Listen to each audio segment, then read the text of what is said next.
What's up, guys? Welcome back to the channel. Welcome back to the Bianconeri zone. We won 1-0. First win for Tudor as the coach. And that's the only thing that matters right now. Just winning games. First off, apologies because I did forget my mic at home. So it is what it is.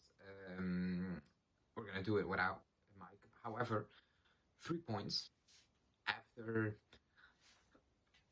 we need to be honest, an extremely poor performance. It is what it is. I didn't expect any massive changes. I think nobody really did. I don't expect any massive changes in the next couple of weeks, with the 9 games to go. I don't expect that. I just need points and just need 3 points. Today we got the 3 points against, I thought, an informed Genoa side. The positive thing is that, obviously, besides the 3 points, the other positive thing is that I don't think we gave Genoa anything besides that one chance from Pinamonte in the second half with Kalulu defending. That's about it. We didn't give up anything to Genoa, so maybe that's the positive. I think despite we leaving a lot of space that could hurt us against a better team, Genoa didn't do anything. So that is a positive thing. The other positive thing is you won 3 points. Bologna won against Venezia. You needed to push, and you pushed. You do what you had to do. You beat Genoa, and you move on next week. Roma, completely different level. However, today was all about 3 points. I think nobody expected Tudor magic or Tudor's hand. There were some interesting things. I think we tried to press. At times it looks good. At times it looks disjointed. I will call it that. And that's where, remember, if anyone watched my video on how Tudor could line up potentially, I talked about it, that he presses high, or he likes to press high. However, if an opponent breaks the line, breaks the press, we can be in trouble. And there were some moments where our backline could be in trouble because it was all over the place, and there's a lot of space. The good thing today is that it was Genoa, and they didn't have a lot of quality, so they couldn't really do anything with it. At the end of the day, the backline is what it is. At the end of the day, the players are who they are. Koopmeiners, for example, I thought the 10 minutes were promising. I was like, okay, maybe we'll see something from Koopmeiners, and then it was just downhill after that. Nico Gonzalez, the same thing. I thought he did 1, 2, 3 good things in the first 50 minutes, and then it went downhill after that. That's why when people say stop being negative, it's not negative, it's being realistic. I've seen these players for 8 months. They're not magically gonna play well. They're not magically becoming a baller. It's not gonna happen. It's impossible for that to happen. Obviously, after a couple of days in training, but I don't think in the next 3 months or whatever until the end of the season, the players are still the same thing. The individual quality of the players are still the same. The mental state of these players, it's impossible. Like, if you have one player paying poor or 2 and you get a new coach, whatever, and you can turn it around. But when it's a handful, more than a handful of players mentally not well, technically poor, you can put in whatever coach you want. It's not magically going to change overnight. And we've seen it today. The technical errors were a lot. The other thing that you can clearly see Tudor wants to do, obviously, is absolutely not fine-tuned whatsoever at this point, is it's vertical. It's vertical. It's win that ball back and play it straight. Vertical. I've seen too many long balls in the second half that I didn't like, which is hoofing it up to Vlahovic, who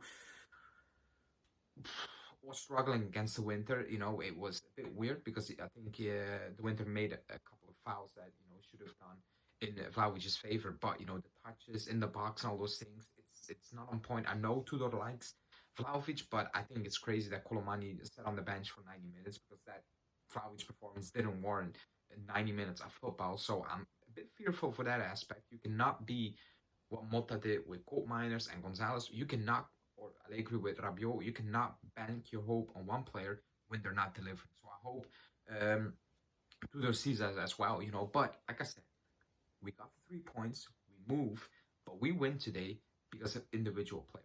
Yildiz. Because if I ask you what was this game, sum that up in 2 words, 1 word, 3 words, it's only Yildiz. He turned up and he made the difference. Obviously with his goal, which was brilliant, but also just holding up the ball, trying to create, beating his player. Like, he was consistent throughout the 90 minutes, and that is a positive. However, it's also a negative because it's the only one who was consistent. I've seen a lot of possession we lost, the midfield, a lot of weird, miss, miss, I don't know how you want to call it, like miss connections or whatsoever. You feel it wasn't on point, it wasn't all fine-tuned, which I didn't expect. But next week it's Roma, and if you're not on point next week, it's going to be a very, very, very long game against Roma. So Tudor has his work cut out. We all knew that. Bologna is not going anywhere. Milan are coming, Roma are coming, Fiorentina are there, Lazio are there. So you need to somehow stack up wins, and tonight we did that. But nothing changed for me, from my perspective. Getting top four, believing in this and that. Nothing really changes. It just remains the same. So that being said, you take the points and you kind of move. It's going to be interesting to see what Tudor is going to say post game.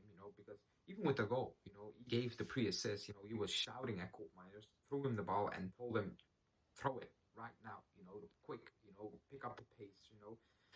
But you can see that's not what the team has been doing for the last 8 months. You can see at times they take way too many touches still when there was a lot of space.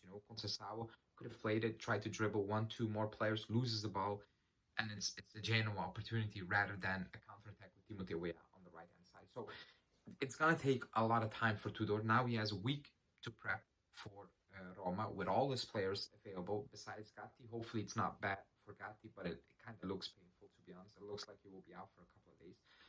Games, excuse me. However, you have a week to prep, to kind of stem your idea into it. Whatever you want to do. Play more vertically, do this, do that. More intensity, the pressing, more streamlined. With a lot more players consistently. Not one goes, second guy doesn't go, like all those things. But it's gonna be a long journey for Tudor. It's gonna be a long journey. It doesn't change anything for me. I struggle to believe how this group of players will get it. I hope they get it, because I don't want to sit here in the summer and talk about selling Yildiz because we needed money and signing players where you're like, really? That's what we're going to do? I don't want to be in that situation.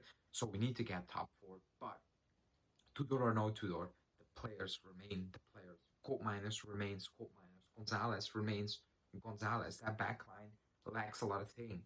It's still going to lack that even with 20 Tudor training sessions. So that is my worry. That is and remains my worry. Anyways, I talk too much. You guys in the comment, let me know what you think about Tudor's first game in charge of Juve.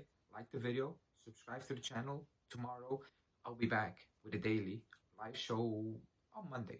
Let's give it a couple of days of rest, and then we will discuss everything in a live show. But yeah, that's it for me. Thanks for watching, and